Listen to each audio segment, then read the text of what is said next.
Hi everybody, Bob Gower of bobcanhelp.com, and today I want to share with you the best format that I have found for a sprint retrospective, or what I like to call the key to continuous improvement within your organization.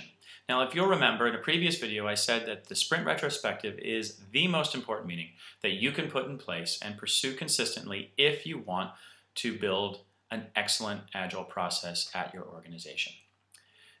And this is the best format that I have found. Now, this format requires a couple of very high-tech tools. The first thing you're going to need is Post-it notes, and the next thing you're going to need is Sharpies.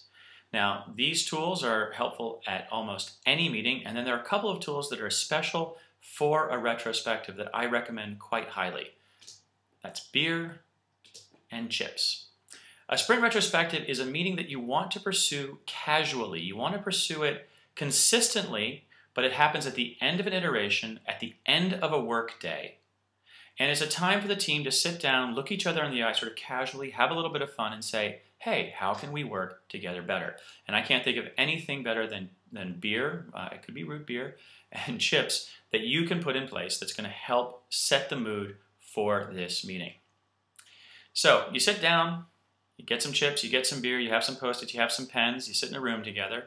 The first thing you want to do is you want to review all the work that was done in this sprint. You want to review work that was completed. You want to review work that was worked on but not completed.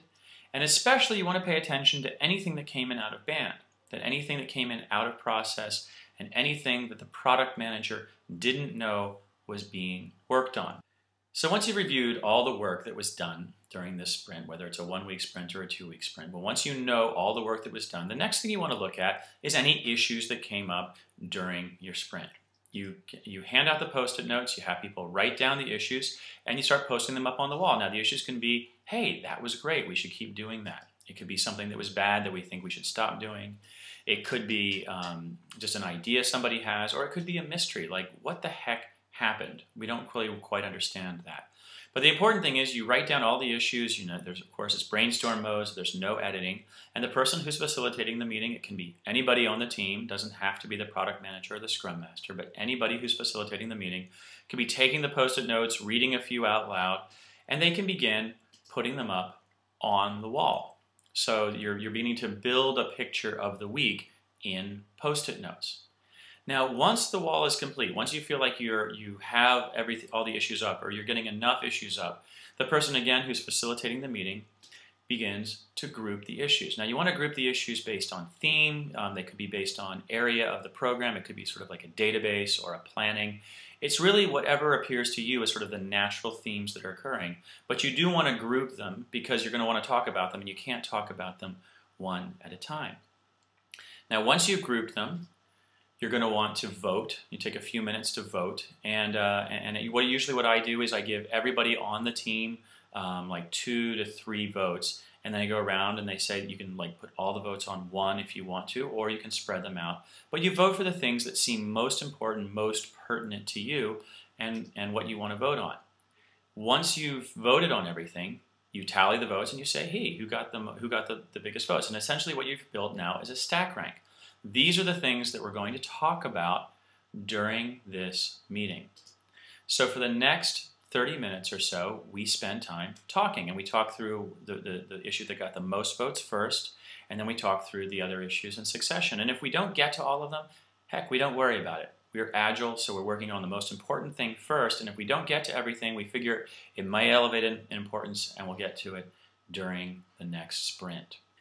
So we talk over all of the issues. Sometimes we decide what to do. Sometimes we decide to table conversations for the next little while. But the important thing is that we're surfacing all of those missing conversations that we didn't have time for or didn't have the guts for during the week. Once we've talked through all of the issues and we're ready to sort of wrap the meeting up, we want to celebrate a little bit. So what we want to do is we want to do something that I call the AMLA. So the first thing we want to be looking for is an awesome. We want to pick one thing out that happened during the sprint that we feel was really awesome. The next thing we want to pick out is a mystery. What's something that we just don't quite understand? We also want to pick out any lessons we've learned during this sprint so we can kind of call them out and make sure we remember them. And then we want to call out any action items that we're going to take place before we begin the next sprint, or before the next sprint retrospective, actually. Now, action items, I don't believe, should be terribly complex. We're not trying to add a lot of work to people's plates, but we are trying to deal with some of the issues that we concern. These can be action items for the team. They can be action items for the individual. They can be action items for the product manager, or the Scrum Master is very, very appropriate at this time. So once we have all these items listed, we wrap things up. We put away the beer, we recycle the bottles, and we all go home and have a great weekend. Again, I'm Bob Gower of bobcanhelp.com. Thanks so much for watching. And what I'd love for you to do is actually comment on my blog and let me know how this format works out for you. And also feel free to ask any questions, bob@bobcanhelp.com. Again, thanks very much for watching, and I look forward to talking to you soon. Take care.